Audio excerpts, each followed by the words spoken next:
Hello people, welcome to our channel. నేను ఈరోజు మీ అందరితో ఇండియన్ హిస్టరీలో ఒక అత్యంత ముఖ్యమైన విషయం గురించి మాట్లాడాలనుకుంటున్నాను. ఎస్, దట్ ఈస్ జలియన్ వాలాబాగ్ మసాకర్. ఇది ఒక ట్రెజడీ, ఒక లెసన్, ఒక జ్ఞాపకం. 1919 ఏప్రిల్ 13న పంజాబ్లోని అమృత్సర్లో ఆ రోజు బైశాఖి ఫెస్టివల్. ఇది పంజాబ్లో జరుపుకునే ఒక famous festival.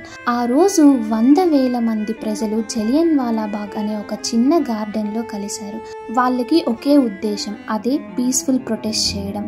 They were protesting against the Rowlatt act. ఇది ఒక క్రూయల్ బ్రిటిష్ లా.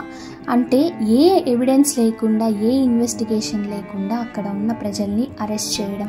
అక్కడ ఉన్న ప్రజల్లో భయం లేదు, వాళ్ళకి ఒకే ఆశ ఉంది, మన స్వాతంత్రం కోసం ఒక స్టెప్ తీసుకోవాలి అని. కానీ అప్పట్లో ఉన్న బ్రిటిష్ ఆఫీసర్ జనరల్ డయర్ ఈ గ్యాదరింగ్ని ఒక రెబిలియన్ లాగా చూశారు. కానీ ఒక వార్నింగ్ కూడా ఇవ్వకుండా ఫైరింగ్ చేయమని సోల్జర్స్కి ఆర్డర్ ఇచ్చాడు. తరువాత 10 minutesలో ఆల్మోస్ట్ 1650 బుల్లెట్స్ని ఫైర్ చేశారు. అక్కడ ఎగ్జిట్ గేట్స్ చాలా చిన్నగా ఉన్నాయి. ప్రజలు ఎస్కేప్ అవ్వలేక చచ్చిపోయారు. చాలామంది వాల్స్ మీద ఎక్కడానికి ట్రై చేశారు. కొంతమంది బావిలో పడి చనిపోయారు. But there was no way out. Blood, screams and silence అన్నీ ఒకేసారి కలిసిపోయాయి. బ్రిటిష్ రిపోర్ట్స్ ప్రకారం 379 మెంబర్స్ చనిపోయారని చెప్పారు. కానీ ఇండియన్ హిస్టారియన్స్ ప్రకారం ఆల్మోస్ట్ 1000+ మెంబర్స్ ప్రాణాలని కోల్పోయారని చెప్పారు. ఈ ఘటన తర్వాత రవీంద్రనాథ్ ఠాగూర్ గారు తన నైట్హుడ్ని బ్రిటిష్కి తిరిగి ఇచ్చేశారు. తర్వాత మహాత్మా గాంధీ గారికి బ్రిటిష్ మీద ఉన్న నమ్మకం పోయింది. ఆయన నాన్ కార్పొరేషన్ మూమెంట్ని స్టార్ట్ చేశారు.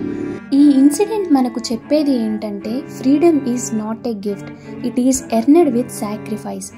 thousands of innocent lives were lost, not for themselves but our future.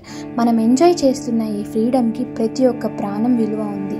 Let's remember them not with tears but with pride. Jallianwala వాలాబాగ్లో చనిపోయిన ప్రతి ఒక్క ఆత్మకి ఒక గొప్ప సలాం. జై హింద్, జై భారత్. వీడియో నచ్చితే లైక్ చేయండి. ఇంకా ఇలాంటి ఇన్ఫర్మేషన్ కోసం ఛానల్ని సబ్స్క్రైబ్ చేసుకోండి. See you all, bye.